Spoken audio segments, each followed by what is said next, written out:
This meeting to order. We'll get the party started. Welcome to meeting number 108 of the House of Commons Standing Committee on Indigenous and Northern Affairs. We recognize that we meet on the unceded territory of the Algonquin and Anishinaabe peoples. Pursuant to Standing Order 81-4, the committee is meeting to study the main estimates for the fiscal year ending March 31st, 2025, referred to the Standing Committee on Indigenous Northern Affairs. This includes the Canadian High Arctic Research Station, Vote 1, Department of Crown Indigenous Relations and Northern Affairs, Votes 1, 5, 10, and L15, and Department of Indigenous Services, Votes 1, 5, and 10. Before we begin, I'd like to also ask all members and other in-person participants to consult the cards on the table for guidelines to prevent audio feedback incidents. Please take note of the following preventative measures in place to protect the health and safety of all participants, including our interpreters. Only use a black approved earpiece. The former gray ones must no longer be used. Keep your earpiece away from the microphones at all times, particularly when the red light is on. When you're not using your earpiece, place it face down on the sticker provided on the table for this purpose, and there's now stickers for left and right-handed persons. And thank you for everybody's cooperation. Today's meeting is taking place in a hybrid format, and our witness and member who are online have gone through the approved sound checks, so we're good to go with that. And now that we're in session, photos are not permitted while the committee is in session.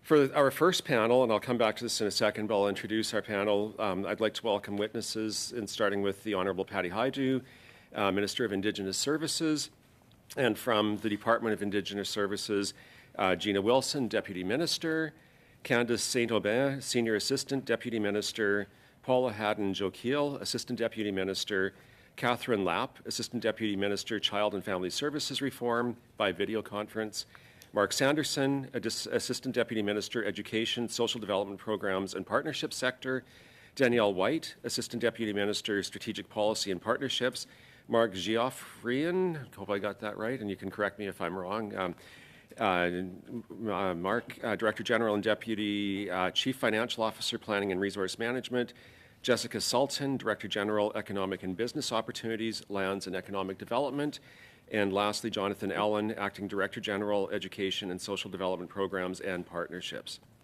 Now, colleagues, before we start today, there's a couple of things to go through. Minister Hajdu has a hard stop at 5:30. She has a commitment, and so she has a 5-minute opening statement. It's going to take us to 10 past. We have 2 hours of resources, and in fact, I think we got a deviation to go beyond if we need, but we will only have the minister until 5:30.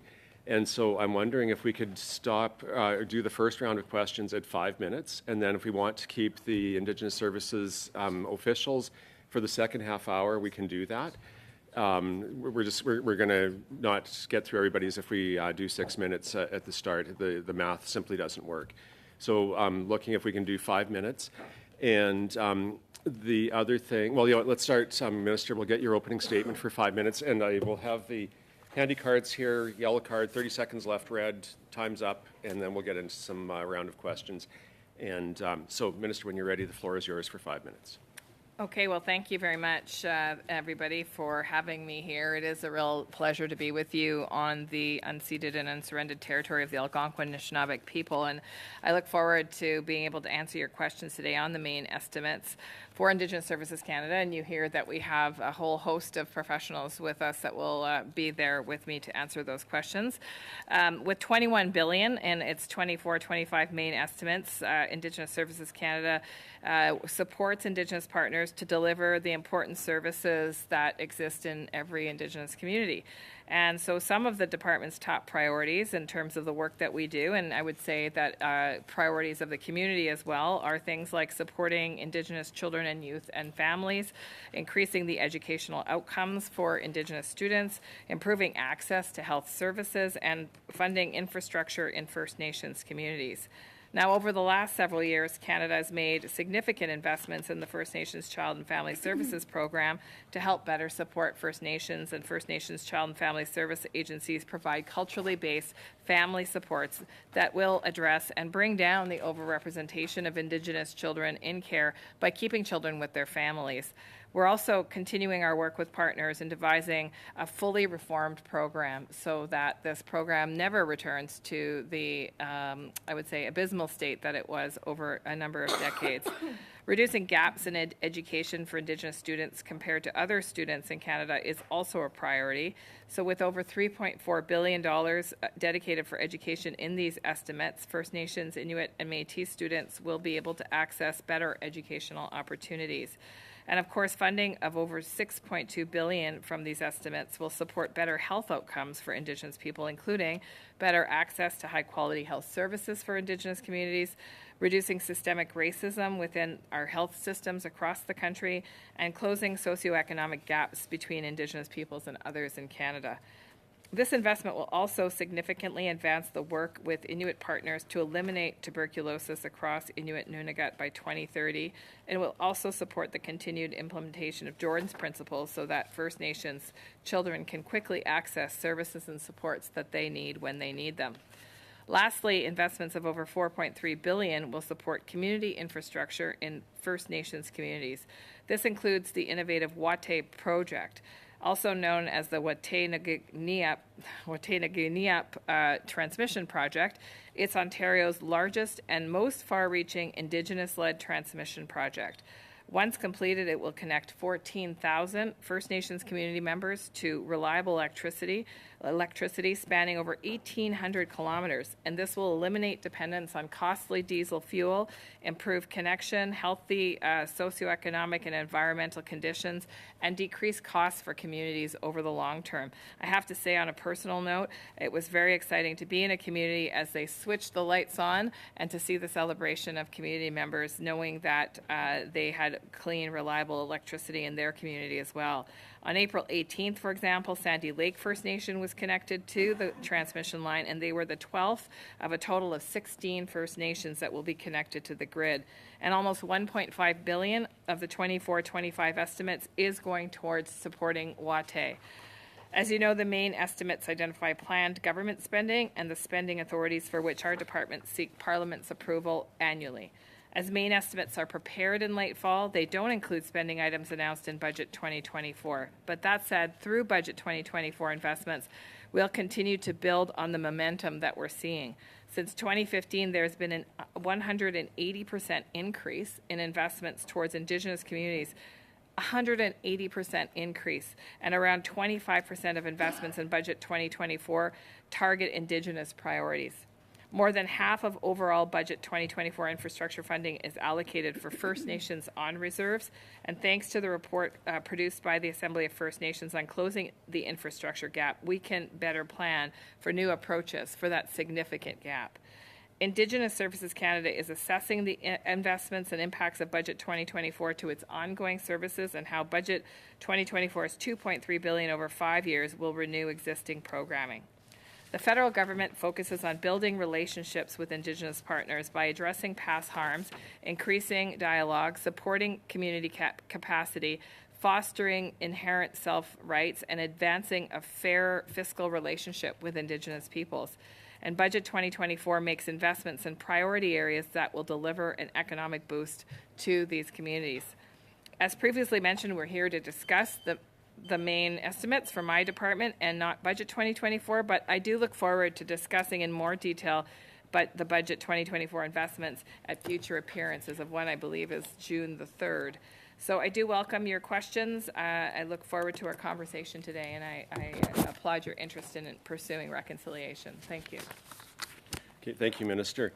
We're going to try to squeeze in 4 6-minute questions, and then at that point we would release all of the witnesses for Indigenous Services Canada. I know that's going to make it really tight for the ministry, so I'm going to have to ask everybody to be as on point as possible. The other thing, members, I just want to remind you that at the last meeting where we had ministers in, there was some talking over each other when mics were on, and we can't have that happen. It makes it impossible for the interpreters to do their job. It makes us impossible to have meetings in both official languages. And so today I'm going to ask, make whatever statements you want, make them as long as you want, but when a question is asked, I would say please allow the minister time to respond. And if you want to make a point, then continue talking. But once a question is asked, then I think it's only reasonable to have the minister make and have time to make an informed response. So I'll ask that, and if we can't follow those rules, then we may have to suspend, and that will further eat into the time that we have. So let's get through this as quickly as we possibly can and have a good discussion. So with that, Mr. Brock, the floor is yours for the first 6 minutes. Minister, are your department's contracts, particularly those under the Indigenous Procurement Program, thoroughly reviewed for potential fraud and criminality? And what mechanisms are currently in place to detect and prevent such issues? Well, thank you very much, MP Brock, and I will say that the work that we're doing to ensure that we have a list of Indigenous businesses that can benefit from procurement policy of the federal government is very important. In fact, it's part of the economic reconciliation agenda to make sure that the spend of the federal government actually benefits Indigenous-owned companies and companies that are Indigenous-led. As you know, and as I've answered at this committee before, my department works closely with other departments to make sure that they do have access to that list. And we also provide audits upon request by other departments, or certainly if we've heard complaints by Thank you, Minister. specific partners. I'm reclaiming my time. Thank you. Dalian Enterprises received $8 million to work on the ArriveCam app, a two-person company working out of their basement that performed no IT work, simply acting as a middleman connecting government with IT professionals. What percentage of the work subcontracted by Dalian was given to Indigenous businesses? So I Just think, the percentage, Minister. as I've said here before, first of all, that particular company is under a post audit. Minister, but the I will percentage, also say please. that it's important that we continue to realize what the point of the Minister, Indigenous the registry percentage, is. please. And the point of the Indigenous registry Okay, is you to clearly make don't sure want to that answer the question. I'm going to move on. In 2014, there was an internal audit of the program recommending the government increase the number of pre-award audits, post-award audits, and random audits. In those 10 years, how many audits have been completed? one of the exciting things about the work that we're doing on Just the number, procurement please, strategy Minister. is actually transferring control of Minister, determining the who- number, Hey, please. Mr. Brock, I'm going to determining just who ask you is to hold Indigenous to allow the to, minister in to fact, Indigenous provide an people. answer. Point of order, Chair. Sure, point It of was order. a very specific question. How many audits in the last 10 years have been completed? This minister is deliberately not answering the relevant question I put to her. So where the minister continues to deviate in her responses, I will continue to interrupt because Canadians who are watching this, Chair, want to have answers to these very important questions. And I will afford you that opportunity to ask the questions, but we need to give the minister the time to respond, and we cannot have people speaking over to each other. But she's the not simple- responding, Chair. She's attempting to respond. Let's see what she comes out with as far as How response. many So, Minister, audits? let's go to you. The clock is running. There's 3 minutes, 44 seconds left. How many audits? So the member opposite may not like my response, but I am responding to the member opposite because I'm talking about indigeneity and how important it is that the government of Canada I get know out it's of the important, business of Minister. determining How who's many Indigenous and work audits? with- I will tell you Mr. Brock, because there. okay, I'm going to have to suspend if we continue this. It cannot happen. We will suspend. The interpreters cannot do their job. We can't follow when both people are speaking. So I would say give the minister 5 seconds, 10 seconds, and then we'll move it back to you to get the response I you're looking gave for. her more than 5 seconds and 10 seconds, Chair. She doesn't want to give me an answer Okay. as to how many audits have been conducted in the last 10 years. Yeah, That that's is it. the question. Minister, the floor is to you for that question. Well, thank you very much, Mr. Chair, and thanks for attempting to have some civility in this place. I will say that it's important to understand the purpose of the list if we're talking about audits. And the purpose of the list is not to determine, from our department's perspective, about the procurement process itself, but really to provide support to other departments around the indigeneity. For Canadians is 4, Okay, and those Mr. 4 Brock, were sorry, I'm completed gonna- in the last 2 years. I'm going to pause here for a second. I'm going to stop the clock. Mr. McLeod, I see your hand up, so I don't know if this is a point of order. Sometimes there's audio issues, and I just want to make sure that we're dealing with this. So we're at 2.5 minutes left. Mr. McLeod, the floor is yours. Yeah, Mr. Chairman, I'm really reluctant to interrupt this interesting discussion, but Could you ask the members not to be yelling? I don't know what the interpreters are going through, but it's very difficult for me to participate if somebody's yelling into the mic or talking extremely loud. Thank you, Mr. McLeod. Mr. Batiste, is this a point of order? Yes, just in terms of what Michael has said, and I'm sure he doesn't want to say this. I know Larry's new to this committee, but we have folks that are here that are dealing with hearing disabilities, and so for you to yell into the microphone makes it very difficult for them. I just ask that out of consideration for some of the members that we have here and the interpreters, that you give a little bit of a more sensitivity to their ailments. I think the point's been made. Yeah, well, you know what, I'm starting the clock again, so there's 2.5 minutes left. And we're getting into debate, and I think that the point simply is we can only have one person speaking at a time, and we can't have people speaking. I'd say just try to And not how much be- time do I have left, Chair? 2 minutes, 33 seconds. Thank you. Minister, your government provided a list of contractors through Indigenous procurement, but did not list any subcontractors. Canadians simply don't know where their money is flowing. How can you be assured that the money isn't flowing to subcontractors working out of their basement here in Ottawa without a penny flowing to First Nation communities? I think I will turn to the officials just to talk a little bit about the process of how people are certified. To Minister, become- with all due respect, that's just an asked the insult. question. That's an insult to members at this table. We don't want to know about process. I want to have a response to the relevant question, Minister. You haven't given me a response yet that has been relevant to any of the questions I put to you.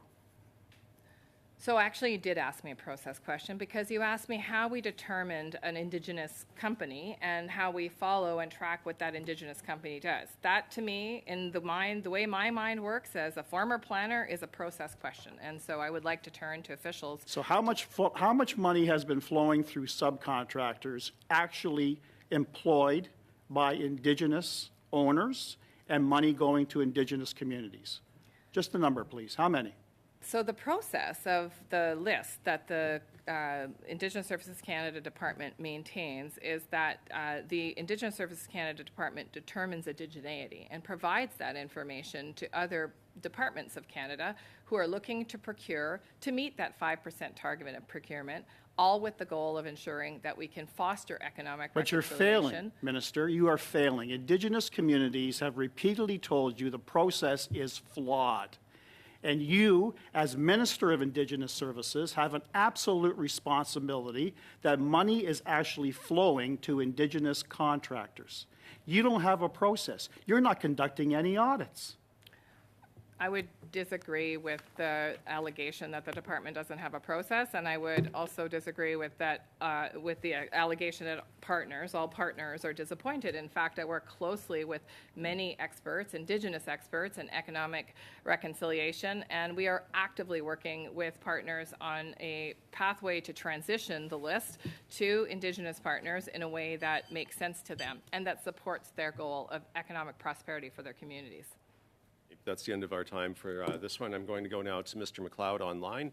And Mr. McLeod, I'll jump in when your 6 minutes is up. So over to you.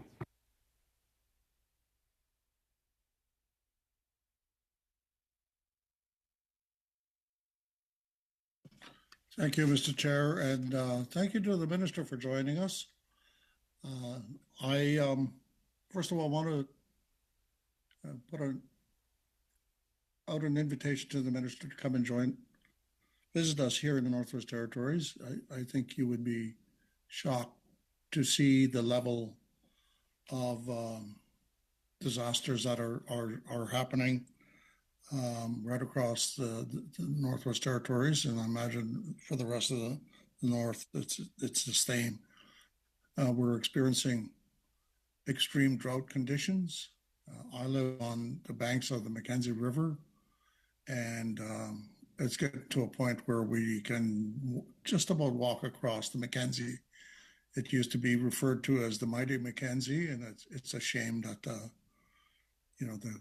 climate crisis is causing the river to possibly dry up. I mean, this is only May, and there's no water. I'm assuming it's part of what's going on in BC and Alberta, but it's causing a lot of problems.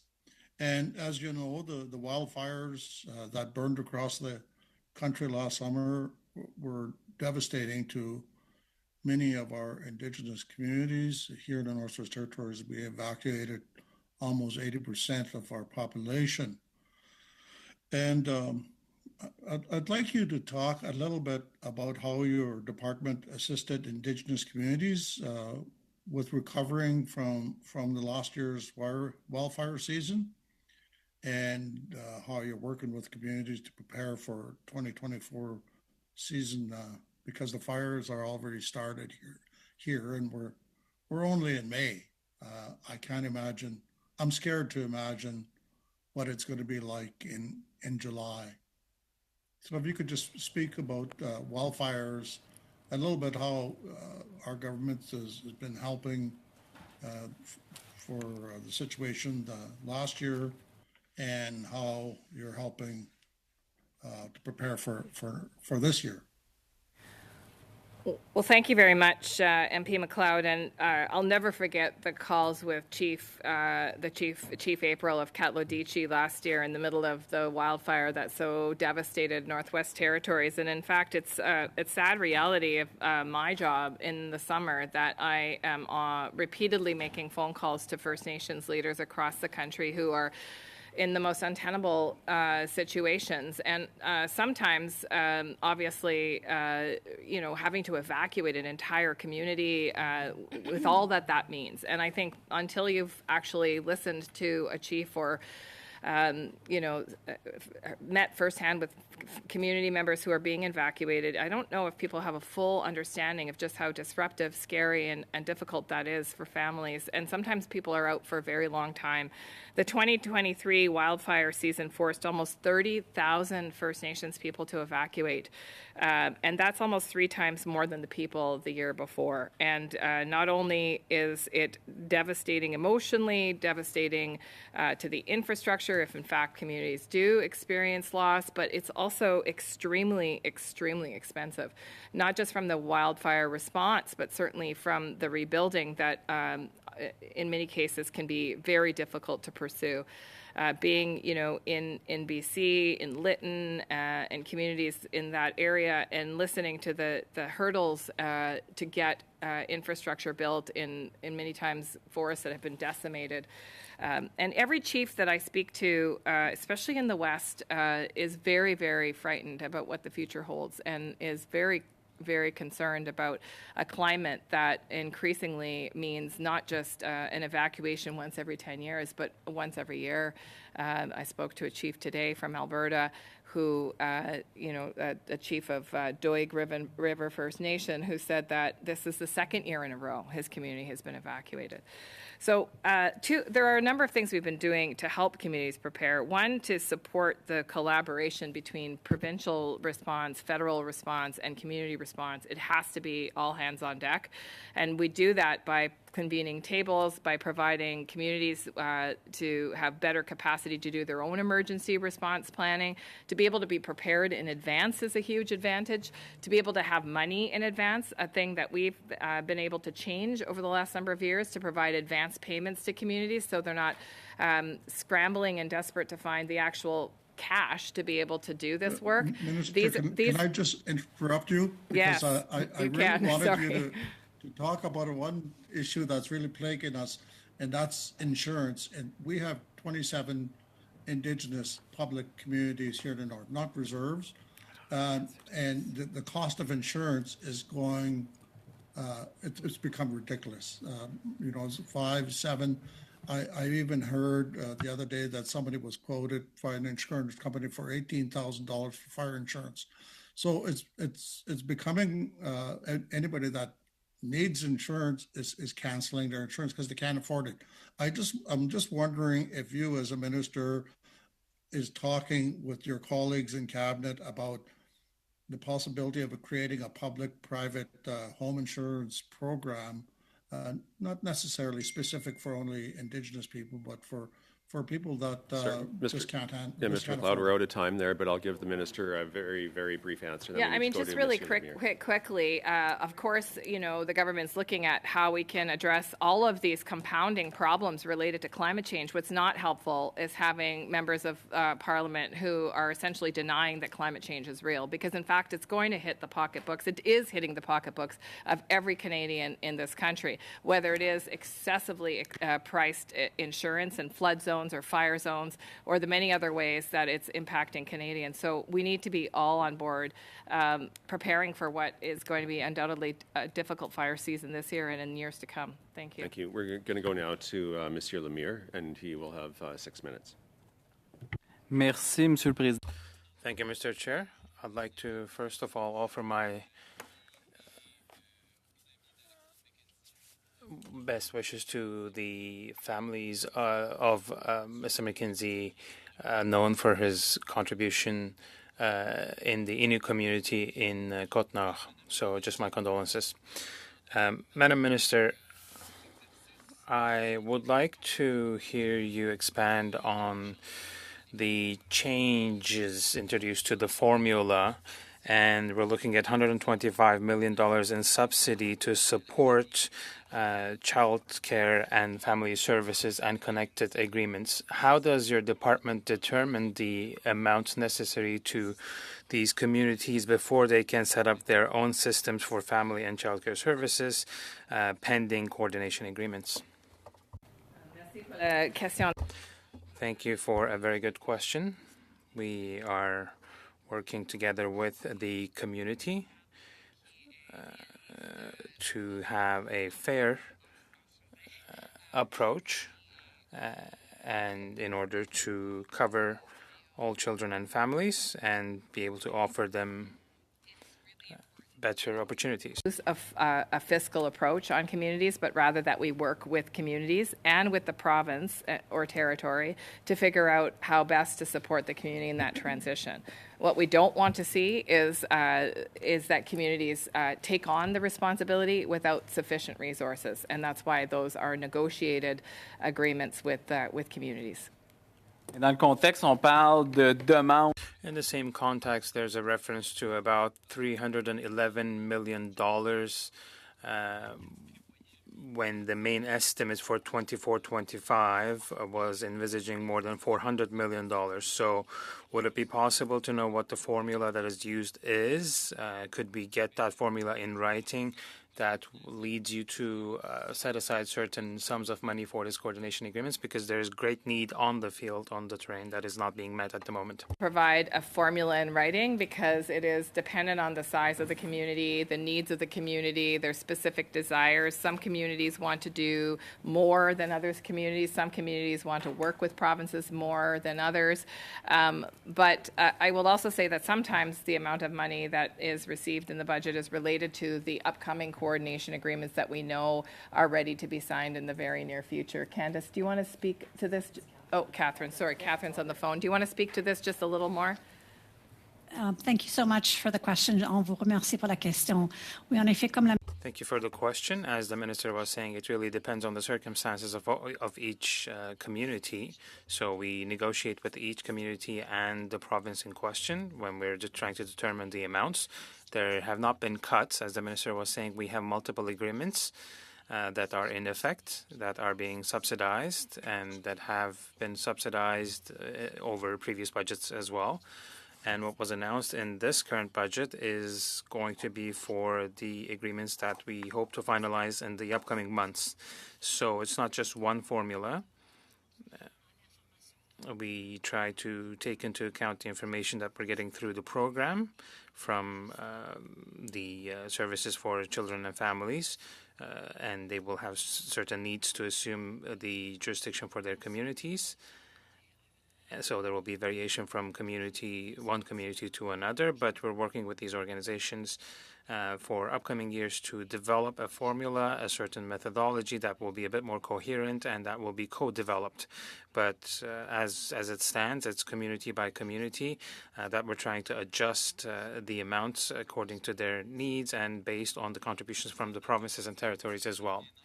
Well, the ultimate outcome is the well-being of families and communities, and many communities are thinking together as we speak on how they want to transform the system into a larger ecosystem. So I'd like to know if you thought about this when it comes to about the services for adolescents. Because they are facing many challenges, and many of them are not doing so well, especially mental health challenges are a big concern for them. So I am concerned about their future, and to what extent is that taken into account and made into a priority? I'm sorry, I missed part of the question. What services for adults, did you say? Pour les adolescents, Adolescents, okay. quelles sont la Translations. réflexion sur les services Thank mis you. en place pour eux? Thank you. So adolescents are covered in many ways through both the child welfare agreements, but also through Jordan's principal agreements. And so you're absolutely right. In fact, we have something now called post-majority care, which actually refers to that very delicate age of youth that are anywhere between 17 to 18, 19 and upwards. And you're right, because it's that age is so difficult, especially for children that have experienced a life in care. So the agreements that are developed actually conceptualize how best to support youth as well within or from their communities. And each community is different. Each community has a different approach. Some community members, almost all community members, want to know where their children are, where their and their children could be in close, proche de leur communauté, mais aussi. Some want to stay close to their communities, but they are all over the country as well. Do lose track of where their loved ones are. They might, and so part of our work is to try to work with provinces and territories to get that information transfer to the communities so that they know where their children are and they have better options to keep their kids connected to their community and culture. Miigwech. Time, so now we'll go to Ms. Idlout. And when you're ready, Ms. Idlout, you have 6 minutes.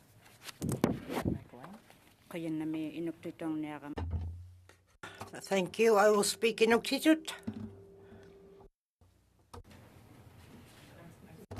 Thank you. I will be speaking in Inuktitut.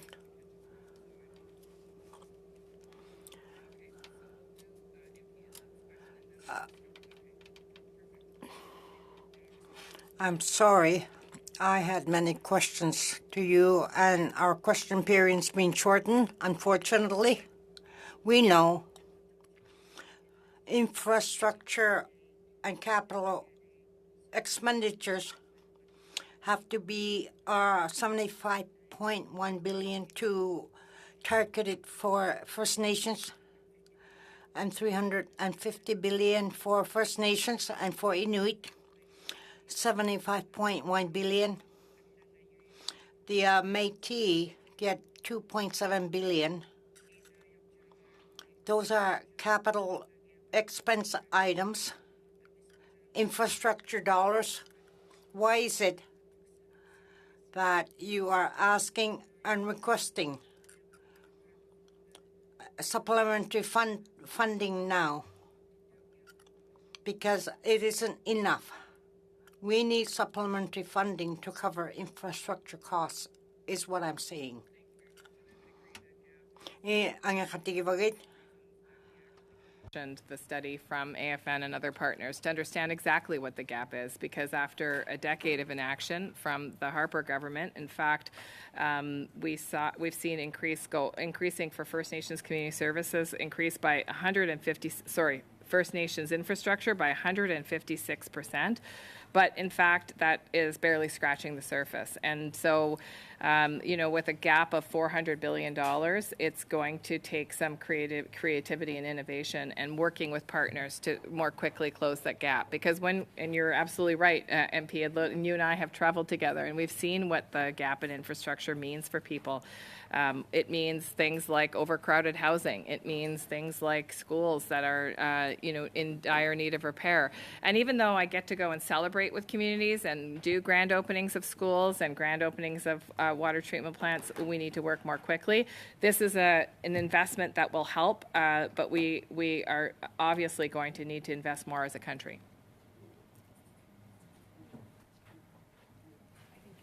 You done? Oh, okay.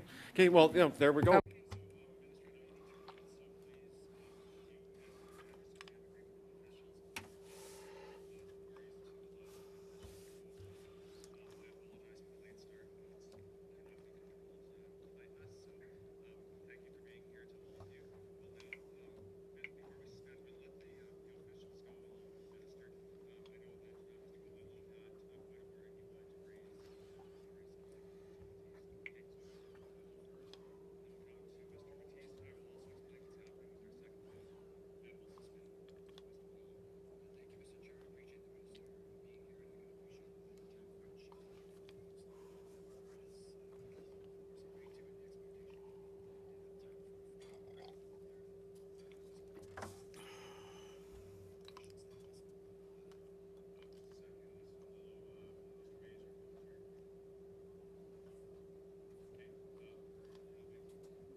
and then Mr. Batiste, and then myself before we start the second panel.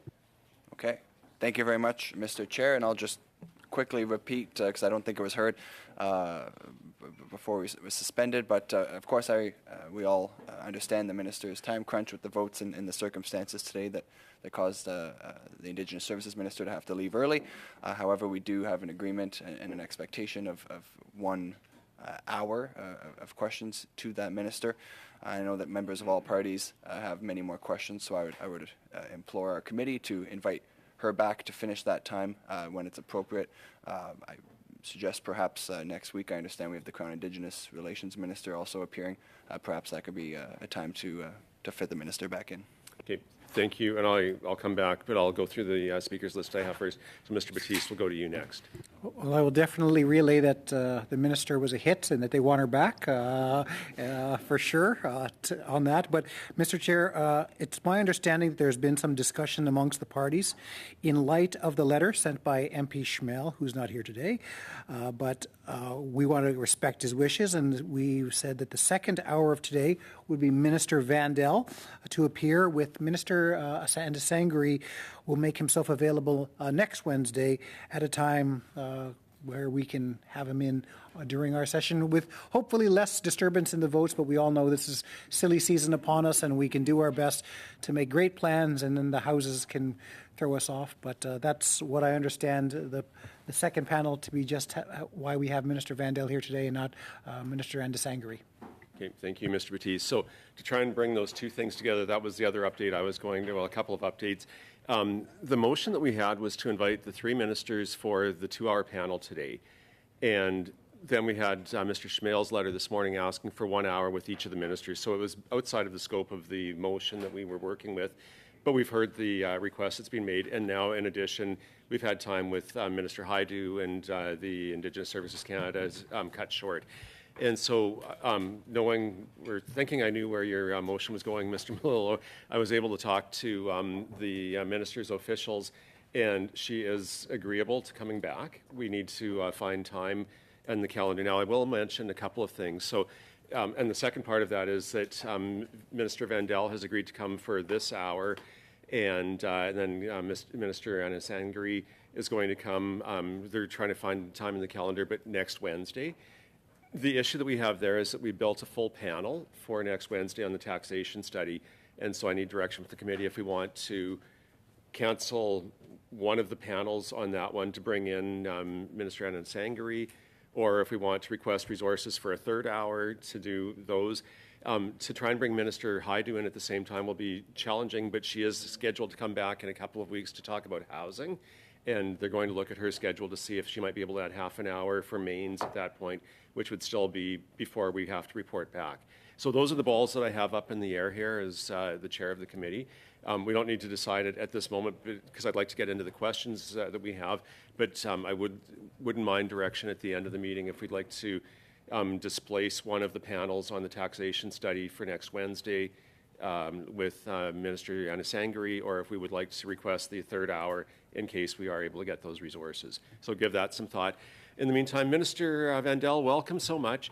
And to your officials now, we have, make sure I have the updated list with, let's just look at the name tags that we have here, if I can see down to the far end of the room. So Deputy Minister Valerie Gideon, welcome back. You're always a pleasant addition to our table. Mary Louise, do you have Mary Louisa? No, okay. No, we have Darlene Bess, Chief Finances, Results and Delivery Officer, and Georgina Lloyd, Assistant Deputy Minister, Northern Affairs. And is that all of the officials? Okay, that's good. And I'm going to remind everybody, as we did with the first panel, I'm going to ask us to have one speaker at a time. Last time we got a bit over top of each other, and it makes it impossible for the meetings to happen. And so we're trying to go with the protocol that people have a chance to make their statement. They can go as long as they like. When they ask a question, though, I'm going to try to give reasonable time for the minister to respond. If the person asking the question is heard enough, then I'd say just get the minister's attention and get into your next question, because ultimately this is about the discussions. But we do want the minister to be able to provide an adequate response. If we can't respect that, then we may have to suspend and restore order, but I think we're going to have a good conversation here. So with that, Minister, I'll turn the floor over to you for 5 minutes. We're going to use the handy card system. 30 seconds left with the yellow card. Time's up with red. Don't cut yourself off, but wind things up. And when you're ready, the floor is yours for 5 minutes. Thank you so much. It's great to be here again. Seems like I was just here last week. Je suis très heureux d'être ici aujourd'hui. I'm very happy to be here today to discuss how Northern Affairs Canada is working with Indigenous and Northern partners to develop the economy of the North, build housing and infrastructure, improve food security, and strengthen Northern communities. 24-25 main estimates reflect an increase of $1.1 billion for Northern Affairs. One of the most pressing issues in the North is food security, and the main estimates contain $133 million for Nutrition North Canada. We are helping Northerners access affordable, healthy food with new budget 2024 investments of $23.2 million for the grocery subsidy and $101.1 million over 3 years for Harvester Support Grant, the Community Foods Program Fund, as well as food security research. Nutrition North subsidizes food and household items like diapers, soap, and personal hygiene items, and the list of subsidized items relies on direct input from people who live in the North. The Harvester Support Grant was co-developed with Indigenous and Northern partners, supports traditional hunting, harvesting, and food sharing. In its first year alone, the grant supported 15,000 harvesters, 410 hunts, and 717 food sharing initiatives.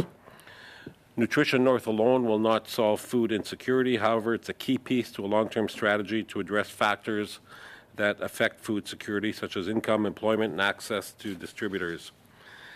Through the Nutrition North Food Security Research Grant, which was launched in 2022, we are also supporting Indigenous-led research projects that will help improve the program. Our government recognizes the challenges associated with Northern housing. That's why we're making historic investments to build housing and address infrastructure gaps. Budget 24 invests an additional $918 million in Indigenous housing and infrastructure. It's investments such as these which will allow territorial governments and Indigenous governments to improve the overall housing conditions of the North. Another critical challenge in the North is the dramatic impact of climate change, with the North warming roughly 3 times faster than the global average. The main estimates contain $67 million for climate change adaptation and clean energy, which will support projects in northern and Arctic communities. The federal government is working with communities to mitigate and adapt to the impacts of climate change. For instance, the Climate Change Preparedness in the North program is working to develop northern-led solutions to coastal erosion, permafrost degradation, and increased floods and increased wildfires. I'd like to highlight as well that our department is working to reduce the risk to human and environmental health associated with contaminated sites in the North. The main estimates allocate $713 million to the Northern Contaminated Sites Program to manage a portfolio of contaminated sites in Northwest Territories, Yukon, and Nunavut. This program demonstrates the department's commitment to self-determination and economic reconciliation through Indigenous partners' participation in project governance and the creation of socioeconomic benefits. The main estimates contain $26.2 million towards implementing the Nunavut Lands and Resources Devolution Agreement.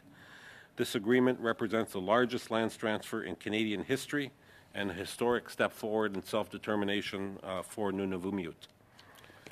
Our investments are grounded in the inclusive engagement which took place in the Arctic and Northern Policy Framework which was co-developed with Indigenous and Northern partners to reflect their needs and their priorities. The framework guides our activities and investments to 2030 and beyond, and aligns with our national and international objectives with the priorities of Northerners.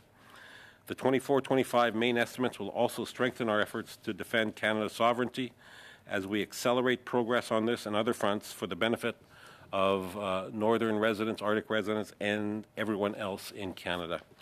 Kuyanamik, merci. It's great to be here again. Thank you. Thank you, Minister, and right on the 5-minute mark. Appreciate it. For this round, we are going to start with Mr. Zimmer. So, Mr. Zimmer, you have, let me get this on the right clock, 6 minutes, and the floor is yours. Thank you, Mr. Chair, and thank you, Minister, for being here once again. I want to ask you some specific questions regarding the REACH program. This is an original program that claimed to its target would reduce 7 million liters of diesel or gasoline. One of the programs touted by you, Minister, as a great use of taxes collected from the carbon tax. My first question, how many liters has the program actually reduced? That's a great question. Thank you so much for that. We know that the climate is actually just changing a number, three times the rate of southern climate, so it's important that we have these sorts of programs. I'll reclaim my time. I do know the Northern REACH programs. Minister, the answer to that question is You want an answer? Well, you just used up your time to answer, so. I didn't know you were the chair of this meeting. I'd say, Can you pause?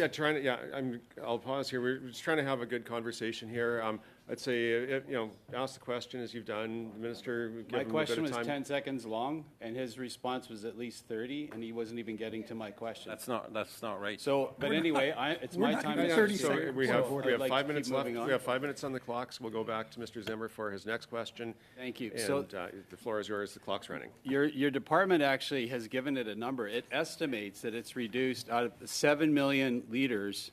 It's only reduced 2.6 million liters of diesel or gasoline. But again, it's an estimate because you lack hard data. To date, Minister, question number 2, how much has the program cost taxpayers? I can tell you, first of all, the Northern REACH has funded 210 projects since 2017. 11 hydro projects have been funded. The So preliminary how much work has this since particular program cost 2017. taxpayers, Minister, is the question. I can tell you that it's an important part of the overall, all of our programs to fight climate change So the answer in to the that north. question, Minister, he's had enough time to attempt to answer. According to your own department, according to your own documents, you've spent about $66 million as of 2024 on that particular program to reduce 2.6 million liters of gasoline or diesel. So that is $66 million to save 2.6 million liters. How much per liter is that, Minister? First of all, I question those numbers that are put on the record. I think from your own those, department, those Minister.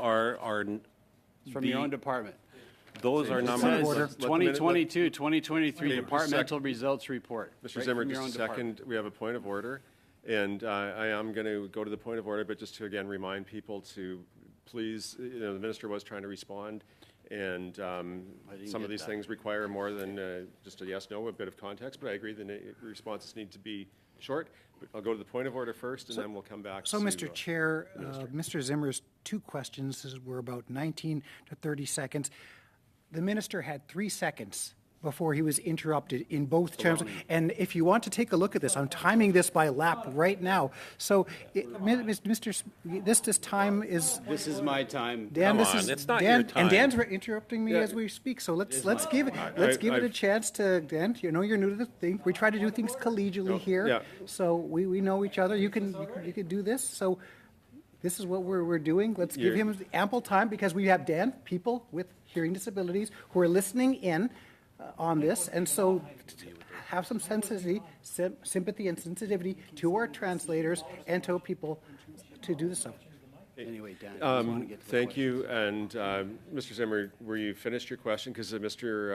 I already asked Minister- the question. I was waiting for an answer, which he was not giving an answer to the Okay, question. so I say, I'll start I'll the repeat clock. the question. Okay, and I'll start the clock, and you can repeat the question. and Okay, then we'll so let the Minister so have this is a going to chance be a answer. 10-second question.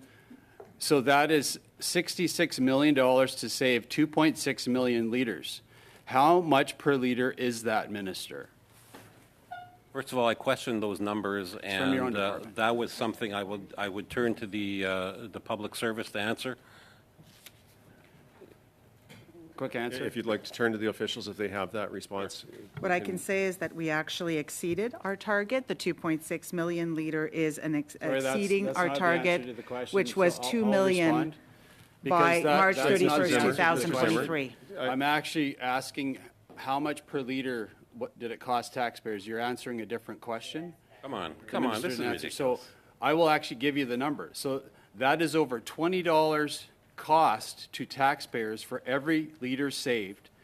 But again, that is an estimate from your own department. But I want to get on to my next question. So one thing that I found interesting from the same program, this is, I'll get right to it. Wood stoves are one of the highest emitting sources of carbon for home heating, as you likely know, Minister. So I found it strange you would be spending carbon tax dollars on wood stoves. And this is the document. It's an order paper question we got right from your department. And I'll go right to the first page. And this is for the money spent. First page, funding to support the installation of wood stoves. Page 2, funding to support the purchase and installation of wood stoves. Again, another page. Funding to support wood stoves. And last page, funding for the installation of close to 400 wood stoves, Minister. So I guess the question of it's an obvious one. This program, the carbon tax, is supposed to be collected to reduce carbon. And here you are as a ministry funding projects of one of the highest emitting sources of heat, and that's a wood stove, Minister. So my simple question is, why are you funding wood stoves with the carbon tax? First of all, I can say that we need an overarching strategy to fight climate change. And I know you don't agree with that, so that's where we differ right off the bat. That's a foundation. Now, that's a detailed question, so I'll go to the public service to answer your detailed question. Sure. Thank you for the question. So part of what is a priority in the Northern Reach program is a self-determination-based approach. Northerners So the and question is actually about how much is it reducing carbon? Is it reducing liters? The target was supposed to be 7 million liters, and you've even admitted it's only been 2.6 million. You haven't even met your target. And then part of the cost and part of the $66 million is being spent on wood stoves. I have a report from the UK that says wood stoves are 550 times more inefficient than even oil-fired furnaces in the north. This is supposed to be reducing carbon, not making it worse. The 7.6 target is cumulative. We have met the target in the year that we were requested. The 2.6 Buying wood stoves? Yeah, we'll let Indigenous the people get officials to respond. choose and have a self-determination based approach in terms of how they would like to replace diesel. This is replacing diesel, which is a huge consumer for carbon. Diesel fired furnaces emit 5.4 grams per megawatt hour of energy produced. Okay, Mr. Zimmer, A solid open fire or wood stove burns 500 times that. we're out of time now. So we're going to go to the next, and on the second question for 6 minutes, I have Mr.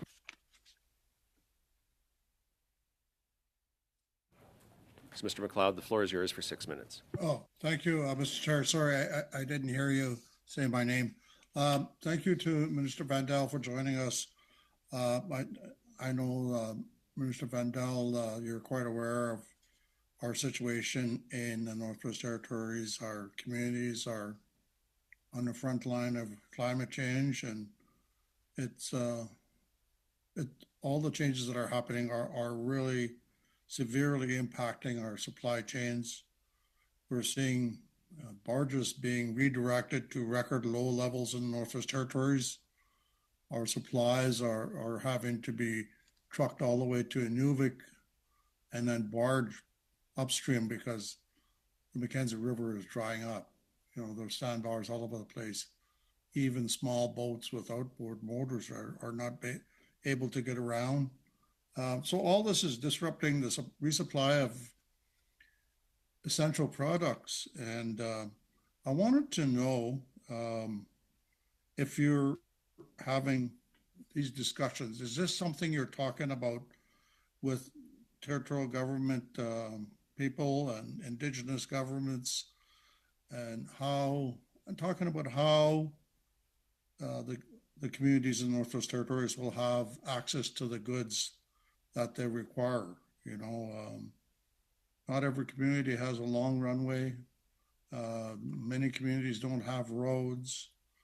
And shockingly, the Mackenzie River, which is the longest river in the country, in Canada, and actually the second longest in North America, is all completely, at least in front of my community, it's gravel bars all over the place.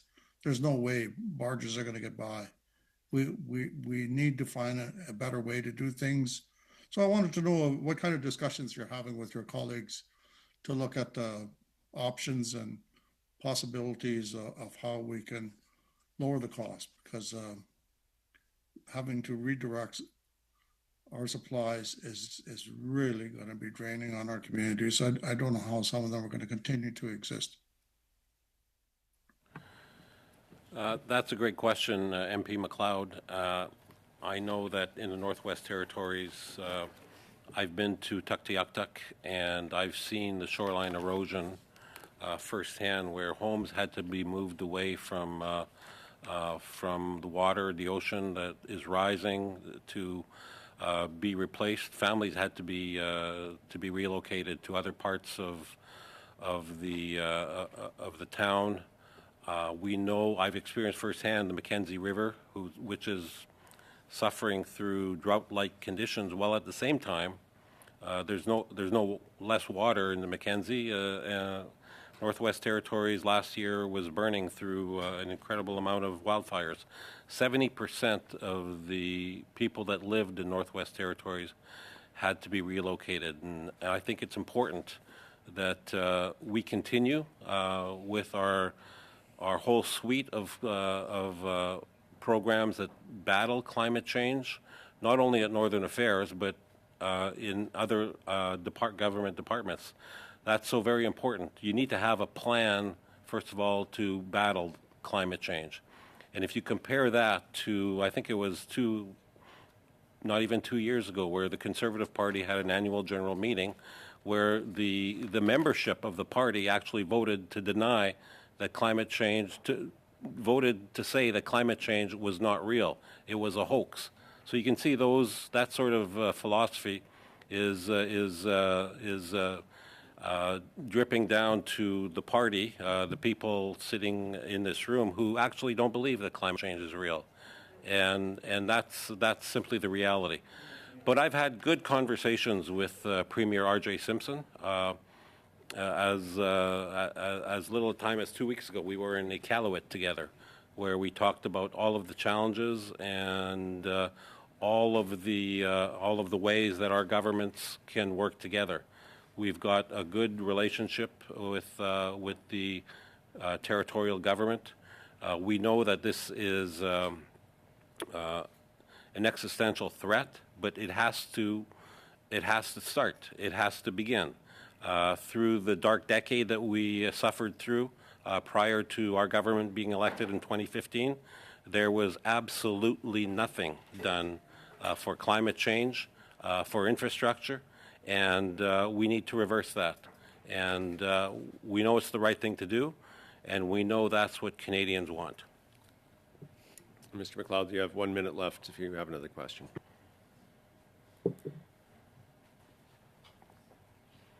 And you're muted. You're muted. I wanted to quickly check with you, because I think it's very important. I already asked Patty Hajdu, Minister Hajdu, about this.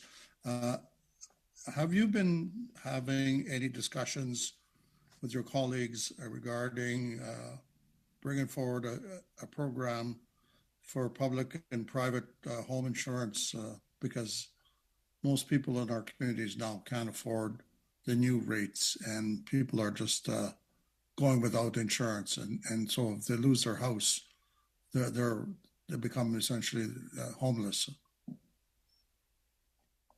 Was identified to myself by yourself actually some time ago. There have been discussions there have been discussions with the Premier as well, and those are important discussions that are ongoing, and for sure we are going to follow up on that to do whatever we need to do. Okay, we're out of time, and we're now going to go to Monsieur Lemire, who will have 6 minutes. Merci, Monsieur le Président. Thank you, Mr. Chair. Mr. Vandal, housing crisis in First Nations is partly caused by lack of access to capital, and this stems from limitations of the Indian Act on land, and there's also the concentration of resources and responsibilities connected to housing with the government, which leaves little option for individual initiatives. These factors feed into each other, turning it into a vicious cycle. During the meeting on March 20th, the committee meeting here, I was able to bring up the idea of loans to individuals as a tool to reduce the expenditure and reliance on federal funding. And this would be a way of reducing the gap in terms of housing. And the government initially responded favorably, came up with the certain initiatives. One is a network of funding for housing by and for Indigenous communities. So in this context of budget, how much funding would be available to such an initiative to be able to offer alternative solutions which might in part solve the crisis of housing for Indigenous communities? We assist in That's a very good question. In all of my initiatives in the North, the topic that people want to talk to me about the most is affordable and sustainable housing. And I know that in this budget there is $900 million set aside for housing for First Nations, Métis, and Inuit communities. And also in the previous budget, 2023, we had at least $4 billion for urban rural housing in the North. But I think we need to continue to work on new models. It is clear that there's such a great need that we'll never be able to cover all of the needs within the span of a couple of years. So we need to study different models, such as the ones you highlighted. And we need, of course, the ministries that are in charge of the housing file around the table to discuss this. I'd be interested to have a more in-depth discussion based on this idea so that we can set up a working group. That would be great, actually. Because if we develop the capacities of these Indigenous financial institutions, they can go to places where traditional institutions cannot take the risk because they consider these markets to be high-risk markets. So this one particular initiative is an institution that has proven itself. So when can we expect real change in such a project? And there's already a solution. There's a pilot project that's yielded impressive results, so that can have a chance to stand on its feet. So I take your answer as extending a hand, and it answers in part the other question I was going to ask. But that is something of interest for me. I'd like to also talk about the First Nations Financial Authority. We have Ontario and Alberta that underline the robustness of their controls in place on this topic. But can we seize the moment to expand their mandates to the benefit of Indigenous communities so that they can act more for Indigenous communities if we want to develop this aspect of the infrastructure a bit more? Yes, absolutely.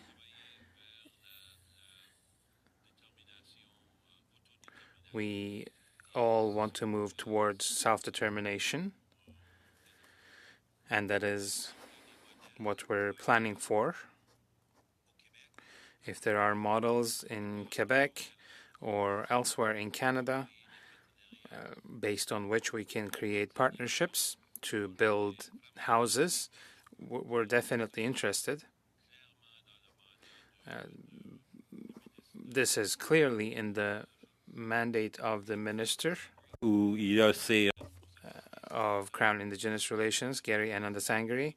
So that might be a good question to ask him next week, but it doesn't mean that we cannot start the planning phase and get together with stakeholders to talk about the potential of such a project. But it is more important than ever to attract private investment as well to do this. Well, judging by the rhythm of things, the Crown has the option of transferring funding to First Nations that could be used to fund loans and use this on the financial markets. And we're looking at $200 million per year potentially in such an initiative. So are there elements or components of such an initiative that could be set up and initiated this immediately?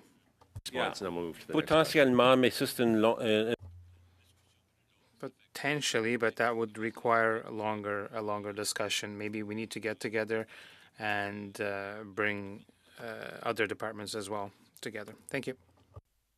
Thank you. And now we'll go to Ms. Idlout. And whenever you're ready, Ms. Idlout, the floor is yours for 6 minutes. Thank you, Mr. Chairperson. You mentioned that climate change is a threat and happening very fast. And reducing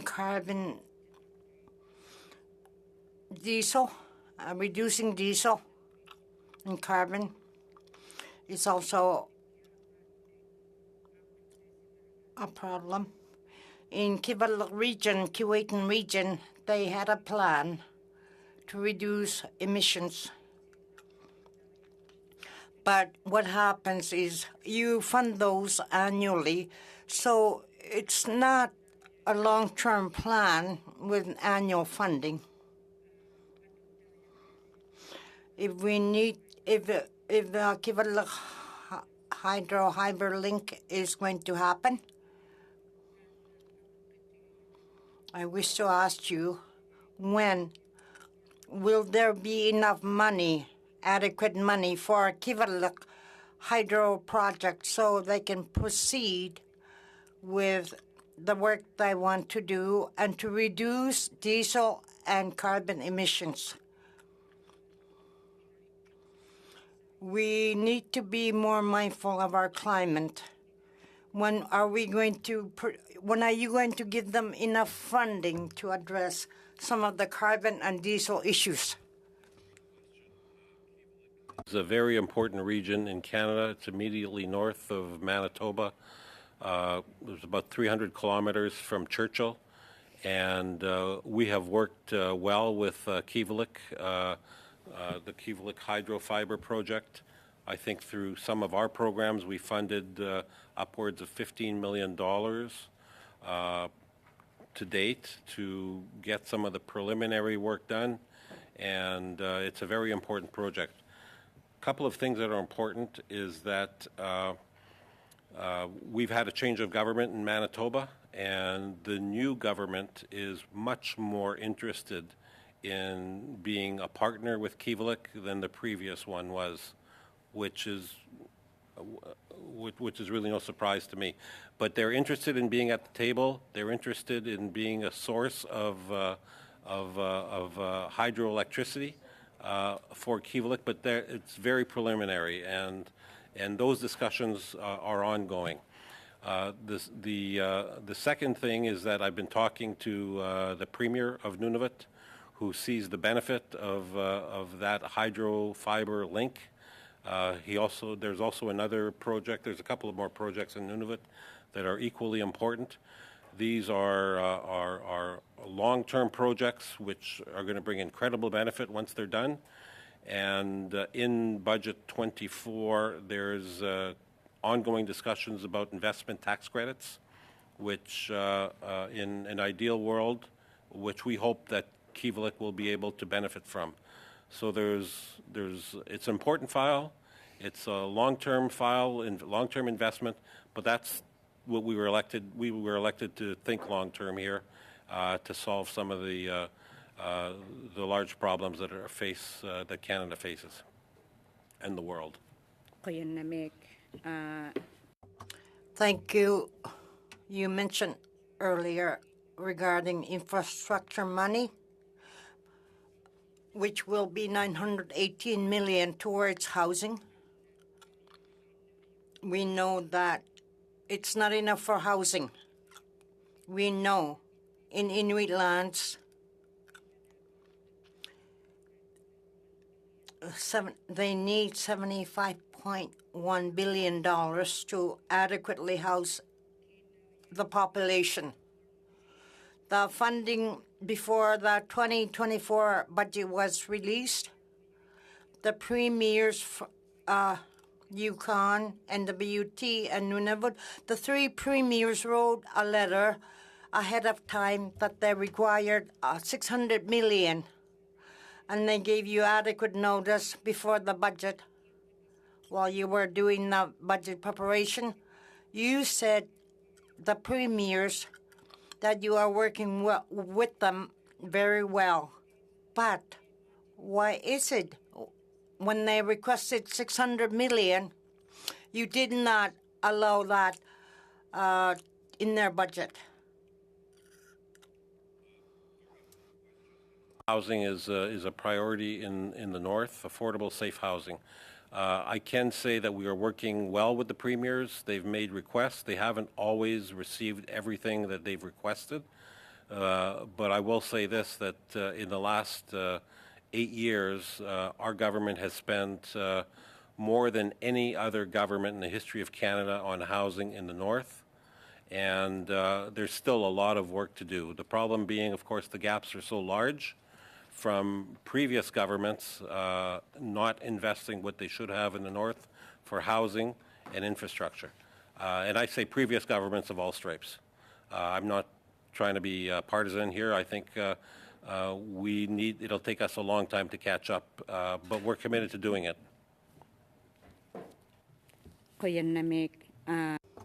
Thank you for your reply.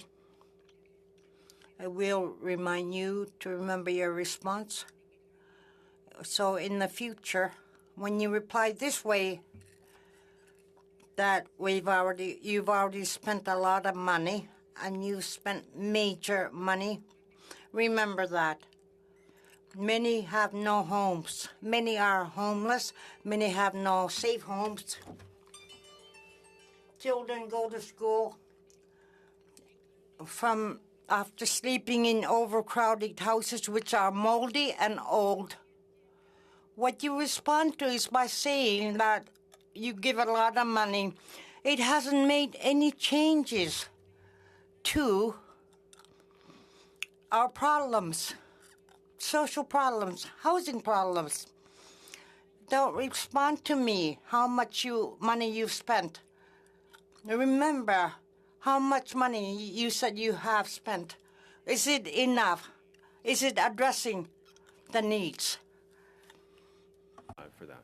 Yes, I agree that we need to do a lot more in the North, in Nunavut, Northwest Territories, and Yukon. I'm not disagreeing with the member. I'm saying that we've made progress and there's a lot of work to do, and we will continue to work on investments in the North and the Arctic, as we will continue to work in partnership. Okay, thank you. Colleagues, I understand, Minister, that you have also a time restriction of 6:30, and so I do need a bit of direction before the Minister goes, just to see, because these are mains and we're able to report them back to the House by May 31st. I'm looking for some direction. Normally, at the end of the hearing, we would do the call on shall various votes carry. We have received confirmation that Minister INAN Sangari will come to meet us on May 29th, which will be prior to the reporting back period. And so we can wait to do the voting on the votes until after we hear from the Minister. Minister Haidu, her team has come back. She's scheduled to come on June 3rd to discuss housing in response to the Auditor General's report, and she'll be here with Minister Fraser on housing. So her team has said that she could stay for the extra half hour to finish off today's discussion on mains. The issue is that June 3rd is after the reporting back period. And so do we want to hold the reporting back to the House, the votes, until we hear from Minister INAN Sangari, but not Minister Haidu? Because if we wait for her, then we don't report them back. They just go back as studied, but nothing. So looking for direction from the committee on that. And then the other piece that I was asking at the beginning, for the 29th, do we want to have Minister INAN Sangari on top of the two panels for the taxation study for a third hour that day, or do you want me to bump the second panel or the first panel, whichever one it is, when he can come and stay with the resources we have for the 2 hours on May 29th? So if we could get input from the committee on those, and Minister, I know that you don't need to be here for this. I was told you need to leave at 6:30. And I don't know if we want to go with the round of questions after the Minister's gone with officials, if they're able to stay. I turn to the committee for your direction. Ms. Idlout.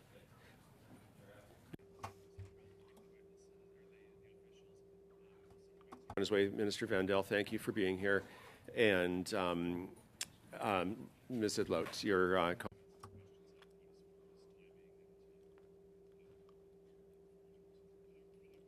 Thank you. I'm very unhappy. I'm not pleased. If I had been told that Vandel was going to leave early, I would have asked my partner beside me from NDP to ask his question, because I'm upset because the Liberal ministers say that Indigenous people are very important, and that the North is very important, and Northerners are very important. But as much as they say how important we are, they do not make time for us. They leave early. We are trying to resolve some of our issues. They do not reply to our questions. They are discounting us and our issues by leaving early. We are not a priority to them. Thank you. For an hour. Votes have disrupted things today. That's the reality of it. And we were 15 minutes late starting with this panel. We he has I was told he has a stop at 6:30, so that I don't control his calendar. He needs to go. But we have the officials who have said that they're able to stay. Sorry, Mr. Desjardins. No, listen, this kind of relationship between our democratic institutions and the ministers that they're supposed to hold accountable is exactly why Canadians, and most particularly Indigenous people, can't trust these institutions. When we have credible questions about the main estimates, which are the financial resources for the capital projects of Indigenous communities, and when we have members of Parliament who are present in this committee, who are representing Indigenous nations, who represent constituents who are concerned about the outcomes of Indigenous people in this country. They find themselves at a loss when we have a minister, not just Minister Vandal, but what I understand is Miss Patty Hajou has declined to stay for the entire hour. I'm not a regular member of this committee, but when in my committee, the Public Accounts Committee, to which, Clerk, I recognize that you're here, my former clerk, we would force the government members to stay. This is, and when it comes to issues, most particularly to the vital outcomes of Indigenous people, this is simply unacceptable, Chair. Should you wish to represent this institution as you are as this chair of this committee, it is your obligation to ensure that we have a credible amount of time and effort put into the questions that members who are democratically elected to this place have an opportunity to actually ask. Without that, Chair, we have a difference in our ability to actually either hold accountable the government or to the government members to speak to the benefits of Indigenous communities. And so it defeats the mandate of this committee to do either if the minister is not present. I find this to be incredibly challenging, Mr. Chair. If I could, and I know you're a guest here, I don't know if you saw the notice of meeting, but what was published for today was the first hour, 4:30 to 5:30, with Minister Hajdu. So that's what we had booked. She had committed to an hour with us. As we know, there were bells that prevented us from starting at 4:30. And so that created a crunch right from the start when we were able to start. And we actually started 10 minutes earlier than we should have through unanimous consent of the committee. So the votes caused this crunch. The second hour, Minister Vandal had agreed to be here from 5:30 to 6:30 for the full hour. But because of votes, and he had planned his day, I don't control his calendar, we were told we had him till 6:30, and then he had other commitments he had made. And so it's through this unfortunate circumstances of votes disrupting our meeting. Usually on Wednesdays, there's ones after question period. Then we're able to start at 4:30 and go through our 2 hours. Today is one of those unusual days. And so we've done the best that we can. The ministers have committed to being here for the time that they could with a hard stop. So that's I believe I did my job by setting up the meeting with the resources we had for the times we had, and in response to the motion, which was to have all three ministers here for the 2 hours. We've now already agreed to have a third minister, Minister INAN Sangari, come for a third hour. And Minister Hajdu, because she had to leave early, has agreed to come back for the remainder of her time that we were unable to spend with her. It's just that she can't get here back to us before May 31st. And so we'll still hear from her. We'll still have a chance to interact with her. But if there's going to be a vote on the mains, less the amounts that were passed through the interim supply period, that has to be done by May 31st. So that's where we're at. We do have the witnesses here who have said we have resources till 6:45 with this panel. And so if we want to go in, the next round would be 15 minutes, 5 for the Conservatives, 5 for the Liberals, 2.5 for the Bloc, and 2.5 for the NDP. We will run out of time at 6:45, so I leave it. I also had asked for some direction on 2 items. One is the May 29th. Do we want to have a third hour with the minister or displace the one of the 2 panels that we have already booked for the taxation study? And on do we want to do the reporting back, the voting on mains at the end of that meeting, as opposed to waiting for Minister Hajdu's final appearance? I have a speaking order here, but that's kind of where we're at with this. So Mr. Malillo, we'll go to you first. And who's that? No, Mr. Malillo was first. I actually gone to Mr. Desjardins before. So it's Mr. Malillo and then Mr. Desjardins. So that's the order we'll go. So okay. Over to you. Okay, thank you, Mr. Chair. You asked us a few questions, so I'll try to address them all. And just to start off, I don't want to belabor the point. We've heard from some other members, but I do also agree that it's unacceptable that we weren't able to have either minister for the full hour. I understand the explanation you gave. I just want to make that very clear as well. It's very much standard practice that the ministers do everything they can to honor the time, regardless of votes and how things may change. So this is quite unusual and certainly quite concerning. To that end, I do think we should, as we have invited Minister Hajdu back, we should offer the same to Minister Vandal. If that can't be done before the date to report back, I don't think that's necessarily an issue. I do think it's important that we hear from them even if we have reported back. I would say for next week's meeting, we have lots of important stuff to get to. I would suggest, if it's possible and we have the resources for a 3-hour meeting, would be favorable for us so that we can fit that all in. And lastly, I know that other members have their hands up. I think we're probably going to have a few other things to discuss based on the questions you put before us, so I'd suggest we let the witnesses go. Is there agreement from the committee to allow the officials to go? And then we'll look at, to the point, we'll invite Minister Vandell back for, there would be 15 minutes on the clock for him. I'm seeing some heads and nod. So we'll thank our witnesses for being here. You're released for the day. And we'll also go back to Minister Vandell's office and see if he's available to come back to finish out the time that we had asked him to be here. Mr. Desley, I did have you next to my speaking list. No, thank you very much, Mr. Chair, and I'll have to beg your pardon because I think we both know, you as the chair of this committee, you have the power to second resources for the purpose of executing the mandate of Parliament, the mandate of this committee, which is to ensure that ministers, and for this case, on the main estimates, are made present.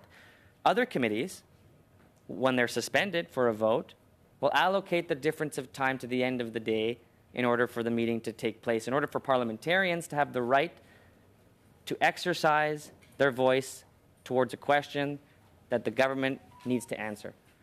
What I have a preference for is for cooperation of a chair that would make those rights possible.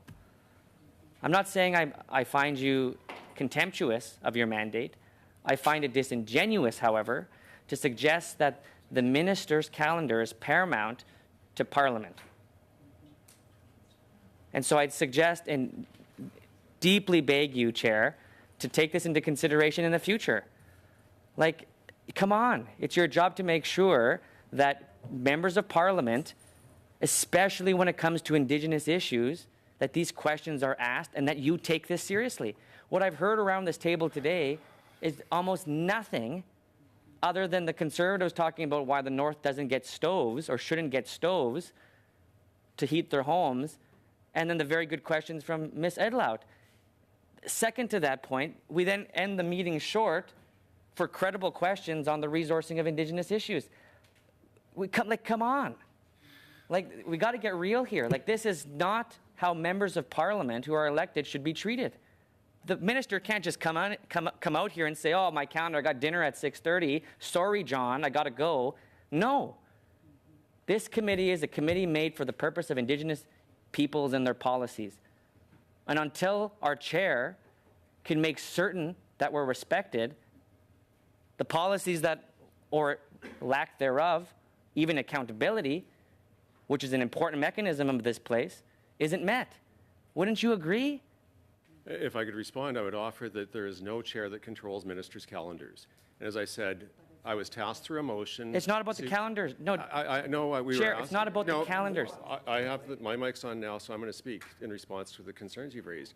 And that is that we extended the invitations for the ministers. The ministers were very flexible today in adapting. The motion had been 3 ministers in 2 hours. We now have 3 ministers for 3 hours.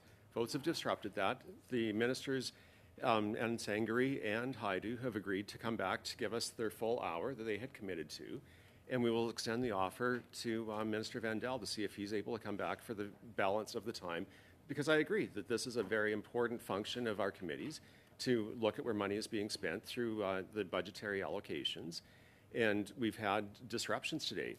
I can't compel the ministers to stay beyond the time that they have planned out their day. They know that we're here. But the committee could. And we had officials, and they were willing to stay to continue the discussions. But there was agreement from the committee to release them, so that's what we've done. I feel like it's now a matter of a motion that's required to compel you, Chair, to make certain that the commitments of time made by the ministers are actually met. And I believe this is something that the opposition should unite on, Conservatives, Bloc, New Democrats. We should formulate a motion at this next meeting to actually ensure that Indigenous people are given a fair shake here, because this is unacceptable. That's my last comment, and I'm saddened that this is how accountability for Indigenous people is met in committee. It's not fair. Okay, next to my speaking list, I have Mr. Batiste and then Mr. Carr. Okay, Mr. Carr. Mr. Chair, respectfully to my colleague, for whom I have, well, it's got to go through the chair, as you know. That. More than. Well, you've taken an opportunity, Mr. Desjardins, to make a bit of a grandstanding here about what you perceive. Talking about Indigenous accountability is grandstanding. Is that what you're saying? Can I finish? What that you just said. May I finish? You may finish, but I'm questioning your objectives here. May I finish? Mr. Carr, you have the floor. We'll get you to make your statement. I believe it's been made fairly clear, Mr. Chair and colleagues, that despite the concern that some members of this committee have raised today, fairly enough, about the way in which today's meeting was undertaken, the important thing is that the adherence to the principles that my colleague across the way have raised, which is that of accountability and that of ministerial accountability specifically, will be met and will be undertaken. It just means we have to wait a couple of more days or weeks in order for that to happen. If there is something pressing in the next week or so that, if not answered, my colleagues believe will jeopardize the outcome of a particular community, then I think it's fair for that to be raised and for that to be brought to the attention of the ministers immediately.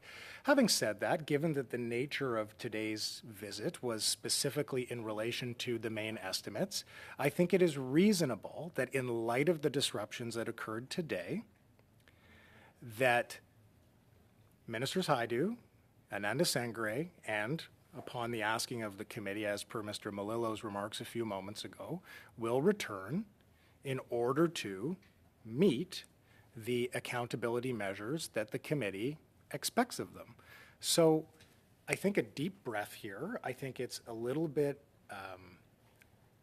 far-fetched to suggest, when there has been a public commitment already on the part of the ministers to return and a public commitment on the part of all members of the committee to re-invite Minister Vandel, that we suggest that there is some type of evasion of parliamentary accountability here. I also do just simply want to say to my colleague, and perhaps he hasn't spent a lot of time around this table in the last couple of months, we try very hard to be collegial at this committee. And we try to work Mr. with Carr, one another. Sorry, I'm going to interrupt, but if I could get you to wrap up. The bells have there are bells going. Okay, and so sure. We need to wind So up. I think I just, there can be disagreement, Mr. Chair, of course, about the quality of answers, the satisfaction of answers, but I do think a commitment to trying to be collegial. Mr. Zimmer may not feel that there's collegiality between either myself and him or other members of the government side, but certainly with other members, I do think that that exists. And I just hope that we can make an effort to try to have that tone of collegiality continue. So I respect the concerns of my colleague across the way, but I don't see any reason to believe that there's an evasion of accountability. It just means, unfortunately, due to what happened today, we have to wait a couple of weeks before we see the ministers again. Okay, Mr. Batiste, really, because we do need to go now that the bells have gone. Well, Mr. Chair, I know that we're not going to wrap up all of the questions you had for us today, but what I wanted to make sure that your last few minutes as chair of this committee weren't spent in a bad way. And as a First Nations person and as a colleague, I want to end this meeting by thanking you for your contributions as chair. This is a difficult job. It's difficult to chair. There's a lot of emotions that a lot of people are really trying to do our best to move forward on Indigenous issues, and we all know where we need to get to for reconciliation, but sometimes we disagree on the first steps. But I just want to thank you for your time. Thank you for all that you've done and for your role in advancing reconciliation over the past few months as not only a member of this committee, but I was the chair. And as the final thing, farewell. Have a great trip, and we'll see you in the future. Great, thank you. And with that, I'm sure most people have caught it by now, but this is my last meeting as the chair, so thank you. It's been a pleasure working with everybody. I'm resigning my position as Member of Parliament on Monday and returning to British Columbia. So there'll be first order of business on Monday, the election of a new chair. I wish you well with it. And in the meantime, keep up the good work that this committee has done. Thank you all for your support, even during some challenging meetings. And with that, colleagues, we're adjourned.